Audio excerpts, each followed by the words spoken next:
लेकर हाजिर हूँ मैं अशोक कुमार अंज। तो आइए चलते हैं खबरों की ओर। आपका स्टूडियो में स्वागत है और आज इस स्टूडियो में पधारे हैं नंद किशोर यादव जी, जो कि आरजेडी के वरिष्ठ लीडर हैं। तो आइए आज उनसे हम लोग जानते हैं कि वजीरगंज से लेकर के पूरे गया में क्या लहर चल रही है आरजेडी का लोकसभा चुनाव के तहत, और क्या पारा है, क्योंकि ये क्षेत्र में घूम रहे हैं और अपने कैंडिडेट सर्वजीत के लिए घूम रहे हैं। तो आइए इनसे हम जानते हैं कि क्या पारा आपको नजर आ रहा है क्षेत्र में यदि घूम रहे हैं तो। जी स्वागत है आपका, बताएं। देखिए, अंज न्यूज़ मीडिया को स्वागत है मेरे ओर से, मेरे लोकसभा गया क्षेत्र की ओर से। और मैं जो घूम रहा हूँ, लोगों का मिजाज देख रहा हूँ, सभी वर्गों को में जो उफान है, जो ये आपको 15 वर्षों में जो ठगाई है जनता, उसका सब हिसाब किताब इस बार गया के लोकसभा के भोली भाली जनता देने जा रही है। बात है यहाँ अंश जी कि पूरे लोकसभा जो ठगा गया है, चाहे हरि मांझी के द्वारा, चाहे विजय मांझी के द्वारा, अभी आए हैं हमारे बीच में थके हुए बुजुर्ग, अंतिम पायदान पर हैं हमारे जीतन राम मांझी जी, जो कुछ दिनों के लिए मुख्यमंत्री के अभी पदभार संभाला। लेकिन गया में खास करके जिस समाज से वे आते हैं, आज तक उनको आंसू पोंछने का काम इन्होंने नहीं किया। कल तक जो व्यक्ति, जो नेता मंदिर के नाम पर सब अपने समाज के लोगों को बताता था कि ये मनुवादी व्यवस्था है, उसी में उसी के गोद में चले गए हैं। मुख्यमंत्री तो काल में इनका जो मंदिरों में गया, जो मंदिर का गंगा जल से धुलाई हुआ, आज उसी में मत्था टेकने गए हैं। हम लोग आशावादी हैं, हम लोग आस्था में विश्वास रखते हैं, लेकिन मैं ऐसा विरोधी नहीं हूं जो उन्होंने करके दिखाया। बात है अंज जी, एक तरफ मांझी जी हैं, दूसरे तरफ नौजवान जो कृषि मंत्री रह करके हमारे गया जिले में ऐतिहासिक काम करने का काम किया है, वो है कुमार सर्वजीत जी, जो 350 करोड़ का आपका किसानों के लिए बड़ा विश्वविद्यालय, जो पूरा देश के विदेश के लोग आकर के उसमें किसान का, कृषि का और खेती बाड़ी के बारे में वो पठन पाठन काम करेंगे। उतना ही नहीं किया, इन्होंने 12 चट्टी में एक महाविद्यालय किसानों के लिए दिया है, जो कार्य दोनों जगह पर चल रहा है। हमारे बीच में इन्होंने जब अपने ये थे विधायक और स्वर्गीय रामविलास पासवान जी थे इस्पात मंत्री, तब वजीरगंज के एरो में इन्होंने स्टील प्लांट का शिलान्यास किया है। लेकिन माननीय मोदी जी के द्वारा आज तक कोई सूद नहीं लिया गया, जिससे हमारा बड़ा भूखंड वीरान पड़ा हुआ है और उससे लाखों हजारों लोग का रोजगार मुहैया होता।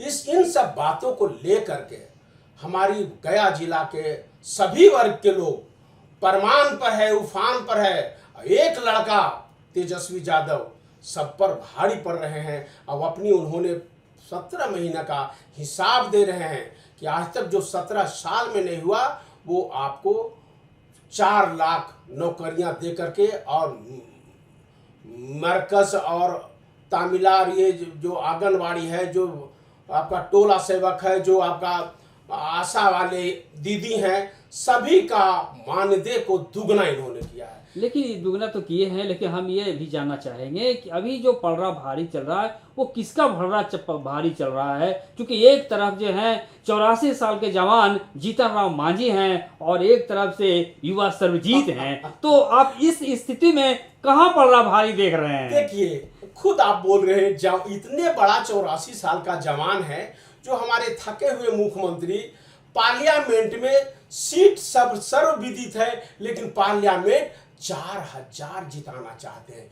चूंकि सभी पार्टी से लगता है कि संसद में कई गठबंधन में लोग आए हैं एनडीए में, उस सभी अपना अपना लगता है 500 सीट, 1000 सीट अलग से सृजित कर दिए हैं। इसलिए 4000 पार्लियामेंट सदस्य जिताना चाहते हैं। उसी कड़ी में हमारे 84 साल का जवान है, जो चलने में थकेंगे, सोचने में मेमोरी पावर नहीं है, जिंदगी का अंतिम पड़ाव पर हैं और इनको दूर से ही मंदिर में घुसने दिया जाता है।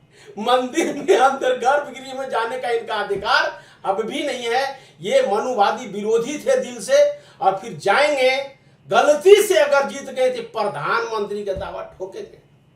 अभी एक तरफ से देखा जाए तो विजय कुमार मांझी जी भी एनडीए का ही वो एमपी रह चुके हैं और फिर एनडीए में ही वो हैं, तो उनका भी विरोध हो रहा है इसलिए कि वो जो है विकास नहीं किए हैं। तो इस पर आप क्या कहेंगे? जो मांझी पहले थे उसी तर्ज पर फिर जीतन राम मांझी जी को उतारा गया है, तो इस तरह से आप कहाँ अंतर पा रहे हैं इसमें? एक एनडीए पार्टी है जो बिल्कुल थका हारा, जो यस मैन पॉकेट का प्रतिनिधि जानना चाहता है कि कोई कहीं आवाज नहीं उठाए। उसी कड़ी में जिस तरह से हरि मांझी रहे, फिर विजय मांझी रहे, बता दे अपने समाज में कहाँ इन्होंने काम किया है, बता दे क्षेत्र के लोगों के बीच में कौन सा उद्योग का काम किया, कौन सा बड़ा डैम बना दिया, कोई काम तो बता दे। कोई काम नहीं है। दूसरे तरफ जो जिस दल से इन्होंने मिला है वो जुमलेबाज पार्टी है, कहते कुछ है करते कुछ है, कहाँ है? तो एक चीज है कि हम यदि तुलना करें तो मांझी जी 3 बार लोकसभा हार चुके हैं, तो हारे हुए मांझी को फिर से उस जीत की ओर जाने के लिए उनको मिला है मौका, तो इस पर क्या अंतर होगा? नहीं, यह एनडीए का इनको और नीतीश जी को खात्मा की ओर साइड कर दिया जा रहा है कि आप इस बार भी धूल चाट के जाओ और राजनीति तुम्हारा अस्त हो जाए, उसी ओर है। और सर्वजीत जी का यहाँ से लोकसभा में दहाड़ेंगे और एक एक प्रखंड पूरे गया जिला का जो है सभी के बारे में इनका एक एक गली कुची का मालूम है कि हमको क्या करना है, रोजगार मुहैया कैसे होगा, उद्योग धंधे कैसे लगेंगे, कैसे लोगों का रोजगार मिलेगा, ये कुमार सर्वजीत जी भली भांति पूरे समझते हैं। अच्छा, लेकिन ये जो क्षेत्र हमारा है गया लोकसभा क्षेत्र जो 38 है, ये रिजर्व सीट है, तो इस रिजर्व सीट में आप कास्टिज्म वोट को कहाँ पाते हैं? देखिए, कास्टिज वोट नहीं अंज जी, कास्टिज में तो अगर हुआ होता तो ये रिजर्व सीट नहीं होता। रिजर्व सीट है तो समझ जाइए कि किसकी बहुलता है। अब बात रही कि यहाँ लोग अब चाहते हैं कि जुमलेबाज नहीं देखना चाहते, वो काले धन को लोग भुला देख रहे हैं 2 करोड़ रोजगार देख रहे हैं इन लोगों के बीच में कि 15-15 लाख खाता में कब आवेगा, सब देख करके थक गया है और सिर्फ इनका रह गया ध्यान भटकाना और ईडी और सीबीआई के द्वारा सभी लोगों को धमकाना। कई मुख्यमंत्रियों को इन्होंने जेल में रखा है, कई कड़ी में लगा हुआ है। इसलिए आने वाला दिन में 2024 का चुनाव अमित शाह और मोदी जी को जेल के सलाखों में रहने की तैयारी हो रहा है। अच्छा, एक चीज ये बताएं कि ये जो हम लोग अभी बात कर रहे हैं गया कौन जीतेगा, इस कड़ी की तहत बात कर रहे हैं, लेकिन हम ये जानना चाहते हैं कि अभी जो ये जो बातें हवा में आ रही है कि लालू जी की जो लहर है उससे मोदी जी का सिरदर्द बना हुआ है, यानी लालू लहर मोदी के लिए सीधे सरदर्द बना हुआ है, इस तथ्य को आप कहाँ पाते हैं? देखिए अंजी, ये लहर काम का है। ये लहर 1931 के बाद आर्थिक जातीय जनगणना करने का कोई साहस नहीं कर पाया। वो 32 साल का लड़का थके हुए मुख्यमंत्री के साथ रह करके अपना जो वादे किए थे अपने चुनाव में कि हमें मौका दीजिए, मैं 10 लाख नौकरियां दूंगा, लेकिन मात्र 17 महीने में इन्होंने 5 लाख नौकरियां देने का काम किया है। इसलिए लहर बिल्कुल पूरे, आप सिर्फ गया की बात नहीं करिए, आप चले जाइए औरंगाबाद, चले जाइए नवादा में, चले जाइए जमुई में, चारों के चारों सीट पहला फेज का इंडिया गठबंधन के खाते में जा रहा है। चूंकि यह लड़का जो लालू यादव जो कहते हैं वो करते हैं, जो करते हैं वही कहते हैं। मोदी जी की बहुत बड़ी एक लहर थी, यार ये कहिए कि उनका ये स्लोगन था कि अच्छे दिन आएंगे, अच्छे दिन आएंगे। तो क्या आपको लग रहा है कि अच्छे दिन का ये कहीं कोई संकल्प ये चल रहा है, अभी हवा आ रही है यहाँ पे? अच्छे दिन को आप किस तरह से लेते हैं यहाँ पे? शाइनिंग इंडिया फील या अच्छे दिन खत्म हुए हैं? अच्छे दिन खत्म हो गए, जो हमारा अच्छे दिन आना था उसका खात्मा हो चुका है।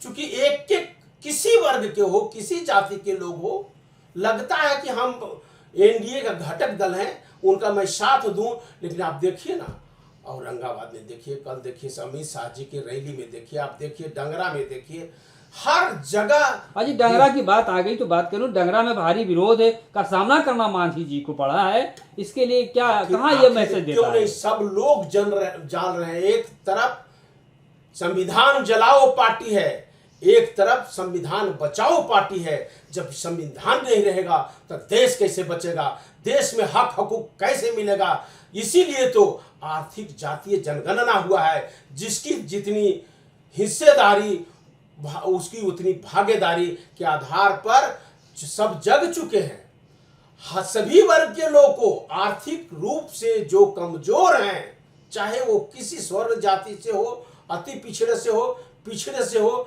अल्पसंख्यक हो, या वो अनुसूचित जाति से हो, या वो किसी समाज से आते हो, उनकी जितनी जनसंख्या है उसका उतना भागीदारी मिलने जा रहा है। मैं थोड़ा सा चलता हूँ, सीटों पे चलता हूँ। 4 सीट पे अभी लोकसभा का चुनाव 19 तारीख को होनी है, आगामी 19 तारीख को। तो आप जो 4 सीट पर होने वाला है, उसके लिए आप क्या समझ रहे हैं कि कहाँ हमें ऊपर आएंगे? 4 सीट के में चारों सीट इंडिया गठबंधन को जीतने जा रहा है। यह सिर्फ और सिर्फ रिजल्ट का इंतजार तो क्या लग रहा है, इस चारों सीट पर कहीं आरजेडी की चुनौती है, या फिर जो उनकी है वो भारी पड़ रहे हैं एनडीए के? किसी के साथ कोई चुनौती नहीं है। ये कुछ लोग चौक चौराहे पर बोल रहे हैं, कहा तो जितना लोकसभा में सीट नहीं है उतना ही सीट जीतने जा रहे हैं। ये पहले 400 पार कहते थे। हाँ, अभी नवादा में अंश जी 4000 सीट मांग रहे हैं लोगों से। 4000 से ये बौखला गया, पका गया, चूंकि कहीं इनको जगह नहीं मिल रहा है, इसलिए अब थक गए हैं लोग, अनाप के शनाप बक रहे हैं। मैं यह आप जानना चाहूंगा, क्या बिहार में मोदी लहर है? कोई मोदी लहर नहीं है किसी हालात में। आप देख लीजिए, जबकि उनकी पार्टी वाले लोग कह रहे हैं, आपके जो विपक्षी हैं वो कह रहे हैं कि पूरी तरह से मोदी लहर यहाँ कायम है बिहार में। क्या लगता है आपको? अब तो कहने को तो सब दिन कहते रह गया, जुमला झूठा पार्टी है, बड़का झूठा पार्टी माने होता है बीजेपी। लग गया है, सिर्फ बोल रह गया है। अब इसका मतगणना बतावेगा 4 सीट का, इसके बाद आप देखेंगे। अच्छा, एक चीज और मैं जानना चाहूंगा, नीतीश जी पलटी मारते रह गए, और फिर पता नहीं क्या होगा, पलटू मारेंगे। और जीतन राम मांझी जो हैं, जो कैंडिडेट हैं, वो भी पलटू मांझी के नाम से जाने जाते हैं, एक पलटू चाचा के नाम से जाने। तो इस लोकसभा चुनाव में इसका क्या कोई असर पड़ने वाला है? बिल्कुल असर पड़ेगा जी अंश जी। अब सब जनता देख रही है कि आप किसी भी दल में हो, आप हैं तो उसका मंत्रित्व तो अलग अलग होते हैं। उसको शिफ्टिंग करने में जो खर्च होता है, जो समय लगता है, जो मोटी कमाई जो है आम जनता की, गरीब गुरबा का, आप जाते हैं 5 साल के लिए चुन करके, और ये 15-17 साल में इन्होंने 9 बार पलटी मारा है। 9 बार में अरबों खरबों रुपया में खर्च हुआ सरकार के बदलनी करने में, और कहीं भी रोजगार की बात नहीं होती, कहीं भी फैक्ट्री की बात नहीं किया जाता। इसका क्या, जो पलटू राम की बात आती है, पलटू राम नीतीश जी हुए, पलटू मांझी हुए, तो क्या इसका खामियाजा उन्हें इस लोकसभा चुनाव में गया में भुगतना पड़ेगा, बस या चारों सीट पर भुगतना पड़ेगा? चारों सीट पर भुगतेंगे, चारों सीट पर भुगते। जनता जाग गई है, गरीब गुरबा जाग गए हैं, अपना हक अधिकार के बारे में जानने लगे हैं। अब तो अटपटांग एक, आप देखिए बाप बेटी का क्या संबंध होता है। एक ऐसा मुरेठा वाले हैं कि कब हटावेंगे तब मुरेठा खुलेगा, ये पब्लिक सब देख रही है। और बाप बेटी के संबंध के बारे में भी इन्होंने दूषित करने का काम कर रहे हैं, क्योंकि सभी के सभी आप विधानसभा में देखे हुए कि हमारे माननीय मुख्यमंत्री ने महिला वर्ग को कैसे अपमानित किया है, निकाल दो, डाल दो, क्या बोलते हैं। इसलिए सारे के सारे लोग नौजवान तेजस्वी, मुझे जहां तक याद है राहुल जी के साथ अभी हाल में जो बातें हुई थी, मांझी जी नीतीश जी पर आरोप लगाए थे कि उनका मानसिक असंतुलन नीतीश जी का बिगड़ गया है। तो अब उधर से लाभ के तरफ से लगाए जा रहे हैं कि मांझी जी का भी मानसिक असंतुलन बिगड़ा हुआ नजर आ रहा है। तो आप इस पर क्या अपना सफाया देंगे? देखिए, उन्होंने तो बिल्कुल सही कहा लेकिन संतुलन खोया नहीं। तो इस तरह का वक्तव्य एक वरिष्ठ नेता को विधानसभा में ऐसे लताड़ लगाना, इतना फजीहत करना, इतना बेइज्जत करना नहीं चाहिए था। लेकिन दूसरी तरफ वहीं पर घुटना टेक दिए हैं मांझी जी भी, जो कल तक कहते थे कि मेरा मंदिर नहीं है, मंदिर हम लोगों के लिए नहीं है, हम ये मनुवादियों के लिए है। लेकिन नहीं, धर्म में आस्था रखना चाहिए। लेकिन इस तरह से बोल के फिर वहीं गए हैं। तो लोग, एनडीए वाले भी लोग समझ रहे हैं कि क्या करने वाले हैं मांझी जी, इसलिए भी एनडीए के भी लोग मन से इनके साथ नहीं है, ये भूल नहीं करेंगे। इसलिए सारे के सारे एक तरफा वोट जाने जा रहा है गया लोकसभा में। अब कुमार सर्वजीत नौजवान लड़का इंजीनियर है, और जो इन्होंने खोज करके पूरे अपने विधानसभा में काम किया है। अब मैं तो बताया कि देश विदेश के किसान आवेंगे।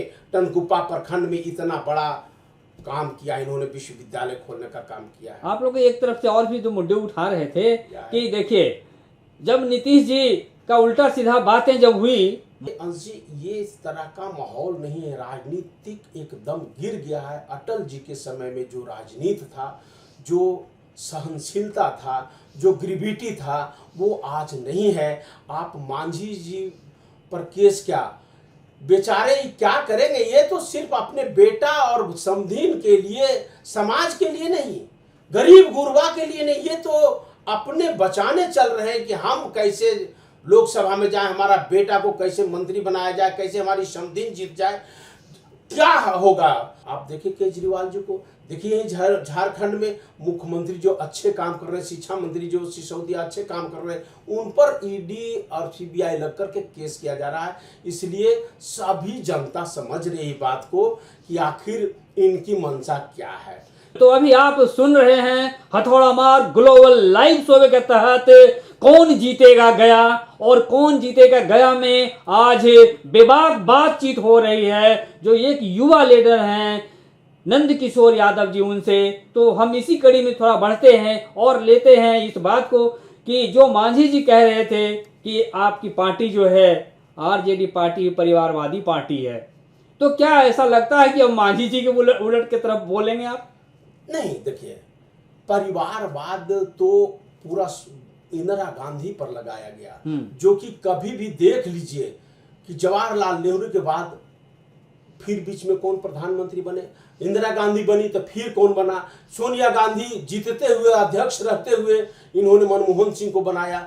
चूंकि जो देश के लिए काम करता है उसको इन्होंने बना दिया। जहां तक की बात है परिवारवादी का, तो आप इनके गठबंधन को देख लीजिए, चाहे इनके एनडीए में कोई भी हो, आप नवादा सीट देख लीजिए, सीपी ठाकुर जी के सुपुत्र हैं, क्या ही परिवार से अलग हैं। आप देख लीजिए यहाँ गया में जो जिनका बेटा मंत्री है, जिनके समधीन विधायक है, ये परिवारवाद में नहीं आता है। चिराग पासवान जी को देख लीजिए, 5 सीट में 3 सीट अपने परिवार को दे दिए हैं। आप देख लीजिए यहाँ पर सुशील सिंह जी का किनके सुपुत्र रहे हैं। परिवारवाद तो बोलना इनका सिर्फ झांसा है, इनको बोलने के लिए कुछ रह नहीं गया, काम कुछ किया नहीं है, तो अनाप के शनाप बोलते हैं।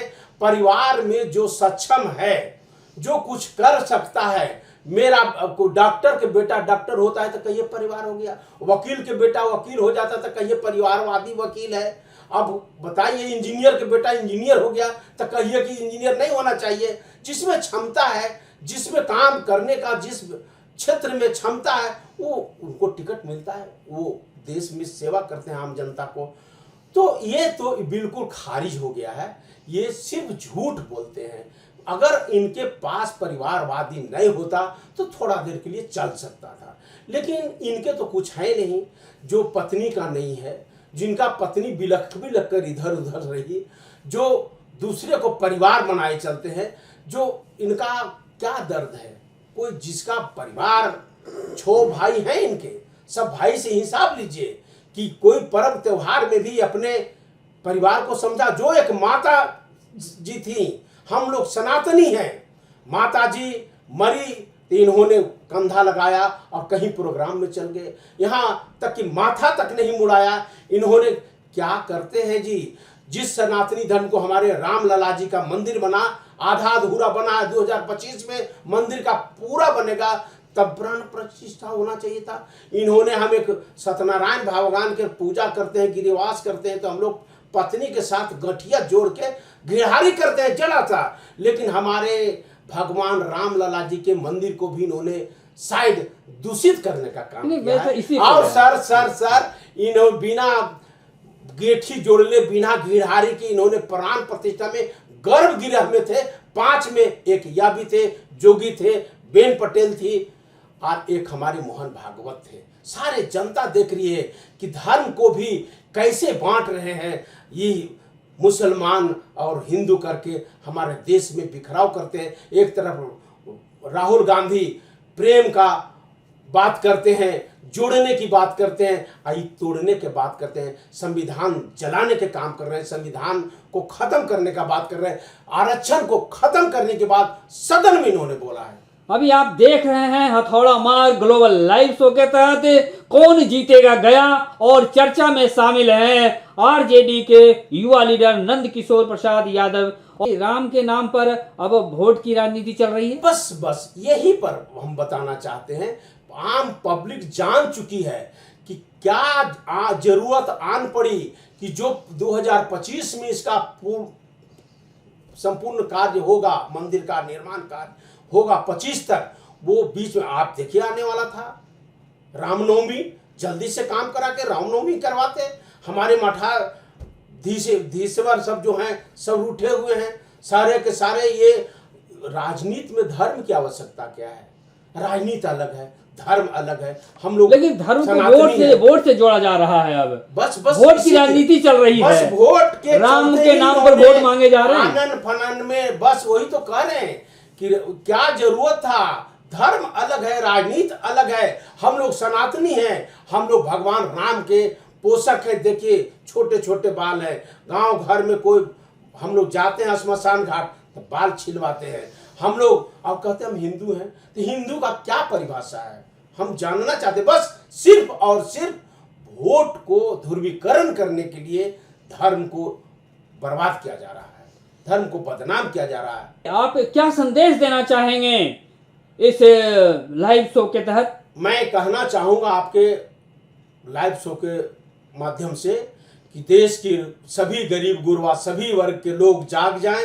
बाबा भीमराव अंबेडकर ने जो संविधान लिखा था, जिसके तहत हमारे सभी नियम कानून कायदे हैं, उस संविधान को बचाए रखने के लिए, आरक्षण को बचाए रखने के लिए एक एक वोट कुमार सर्वजीत को और पूरे जगह पर इंडिया गठबंधन को वोट देकर के माननीय राहुल गांधी जी को प्रधानमंत्री बनावे और देश को बचावे, देश को विखंडित होने से बचावे। तो देखिए जो अभी लीडर हैं उनसे आइए एक छोटा सा परिचय कराएंगे। आप एक छोटा सा परिचय अपना दे देंगे। मैं डॉक्टर नंद किशोर प्रसाद, पूर्व जिला पार्षद, वर्तमान जिला अध्यक्ष बुद्धिजीवी प्रकोष्ठ गया, राष्ट्रीय जनता दल। तो अभी आप सुन रहे थे ये बुद्धिजीवी प्रकोष्ठ के लीडर हैं आरजेडी के।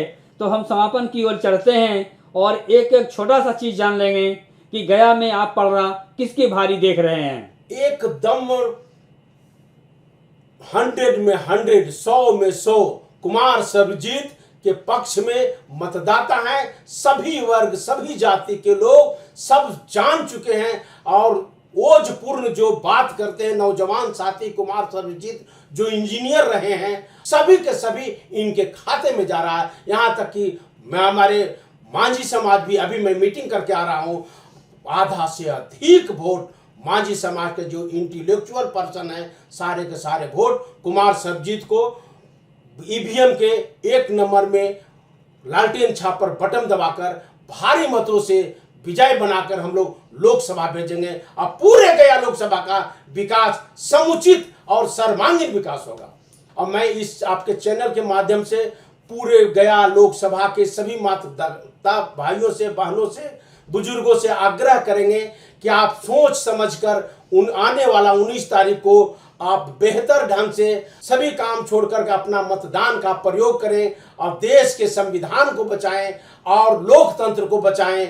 इतना बढ़िया भारत का जो लोकतंत्र है उसकी रक्षा करें और लालटेन छाप पर ईवीएम के 1 नंबर में बटन दबाकर लाखों की संख्या में से कुमार सर्वजीत जी को विजय बनावे। नमस्कार सभी देशवासियों, सभी गया के लोकसभा वासियों को, मतदाता भाइयों को मेरे तरफ से धन्यवाद। तो इसी के साथ अब गया कौन जीतेगा इस पर हो रही थी चर्चा, और इसको अब यहीं पे हम समापन देते हैं। प्रस्तुति को आज यहीं विराम देते हैं। बहुत बहुत धन्यवाद।